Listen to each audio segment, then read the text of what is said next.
যুক্তরাষ্ট্রের আরোপিত শুল্ক পুনর্বিবেচনা করতে প্রধান উপদেষ্টা ডক্টর মোহাম্মদ ইউনূসের পক্ষ থেকে চিঠি দেওয়া হয়েছে মার্কিন প্রেসিডেন্ট ডোনাল্ড ট্রাম্পকে। চিঠিতে ৩ মাসের জন্য ৩৭% পাল্টা শুল্ক আরোপ স্থগিত করার জন্য অনুরোধ জানান প্রধান উপদেষ্টা।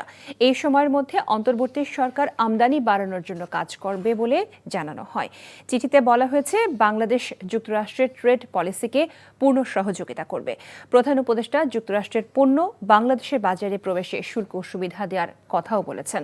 গ্যাস টারবাইন, সেমিকন্ডাক্টর, চিকিৎসা সামগ্রীর মতো বাংলাদেশে যুক্তরাষ্ট্রের প্রধান রপ্তানি পণ্যের উপর ৫০% শুল্ক কমানোর কথা বলেন ডক্টর ইউনূস।